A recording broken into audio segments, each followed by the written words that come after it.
the legend, is here to talk about Christmas movies, and he's got one for all of you. He's got a recommendation. Now you're probably thinking, I don't know if I have a recommendation. But I love this. I love this movie. I love Elf. Santa. It's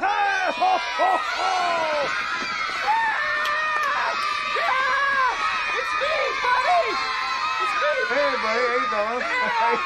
It's me! Who the heck are you?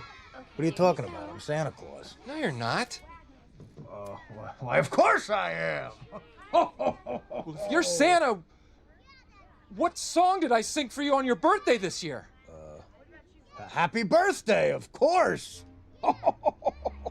So, how old are you, son? 4.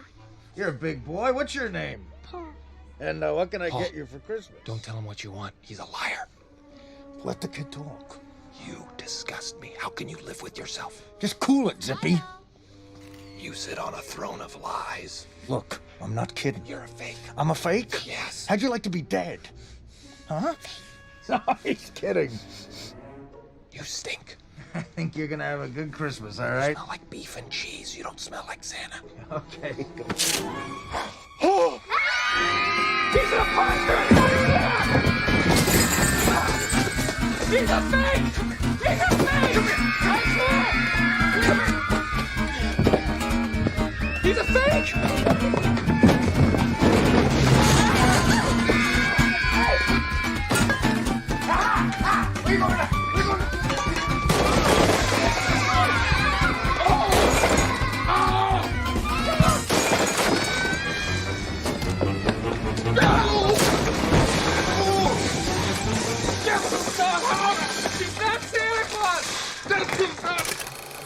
Have you seen it recently? I have seen it. We should say out of the gate, we can't reveal why we know what we know about this movie. So we're going to come at this like two audience members who just love the movie. But Good. yeah, but you saw this again today or yesterday, and you were like on the phone right away going, Can I not say that I read the script before? no, you can say that. Of course you can say you read the Okay, script. that's how that happened. And I didn't, and here, the odd thing is that I actually don't even remember exactly the context of this part of the story, except I know I read the script, but I only knew it when I watched the movie. When I watched the movie yesterday or whatever, I suddenly started going, I know this story. I know what's going to happen. I know who he is. I know when, and then it was, oh, no, and no one told me that. I know that because I read it. So that was, but here's the thing. When I read it, I didn't read it with that kind of insight. Like, sometimes you read, oh no, it's really, that person is good in that part. That makes sense how that works. And that's kind of it was an epiphany experience for me, because even though I read the script way back when, I didn't understand the script as well as I understood the movie. Let me just say that. Mm-hmm. You know what I mean? Yeah, no, I totally understand what you mean. I mean, this is the little movie that could, because I can imagine in script form, not everyone probably embraced the magic it ultimately would become, but Will Ferrell absolutely kills it in this role. He kills it. Every single move he makes is brilliant. I mean, just there's never, I don't know, even the ones that don't make sense, like comedian Cotton Balls. Yeah. I didn't understand that at all, but it still worked. I mean, it was wonderful. Oh, all the casting was great. I think the story, again, a Christmas movie deals in hope, and it deals in dreams, and and in sort of generosity, family. yeah.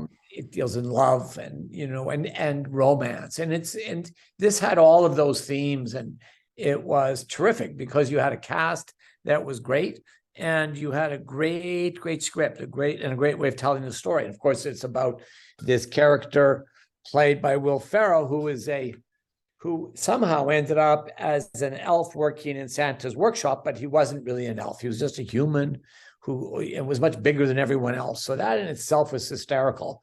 Yeah. Because all the little elves, and the big old, Will Ferrell's 6'6"? I mean, Yeah, he's tall. He's a tall guy. And he's always trying to make little toys with his big hands, and he wasn't very good at it. And everybody was always supportive of Will Ferrell's character. So it was all like really, it was not a mean-spirited movie. It was really generous. It was about good people. And even the character played by James Caan, who was his, he finds out that, he wants to find out who his real father is, his biological father. And he finds out it's James Caan, this terrible gangster who is, it's a little bit of, what do we call it? It's a little bit of some old-fashioned movies there. I don't know if they stole it completely, but it was a really good idea. And he's not crazy about his son being an elf, but he puts up with him.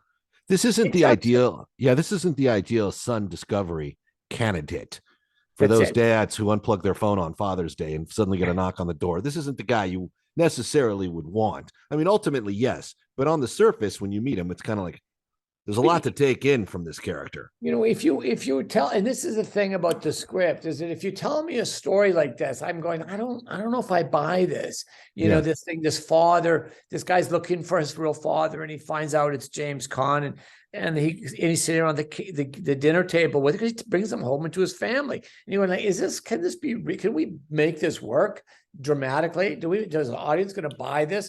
There's Will Ferrell with the family eating all the sugar at the table, and the dad's watching him, and you're going, yeah, they love him because he's their son. They're going to put up with him, Yeah, and it's great. It's great because that's what it's based on family, Yeah, it's even for your problems, It's absolutely plausible the way they execute. I mean, even the idea that he's in an orphanage and climbs into Santa's bag for the trip to the North Pole works within the framework of the universe, right? Fantastic. It's fantastic. And then, to have Peter Billingsley from A Christmas Story, who's gone on to produce Iron Man and who knows whatever other epics, as like his elf supervisor, uncredited, like who's doing like a toy quota on him and telling him basically in code that he can't cut it as an elf.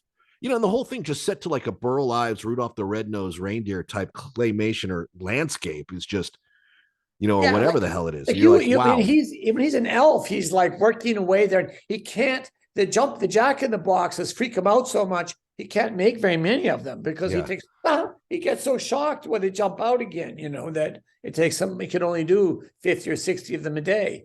So, but his journey to New York City, when he finds out he's from New York City, his dad lives in New York City, works in the Empire State Building.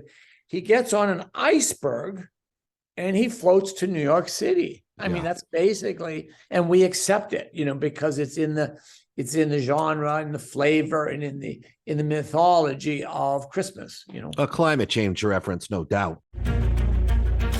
Your road to redemption is paved with tombstones. No quarter, kill all masters. Go to noquarterkillallmasters.com. Rated R.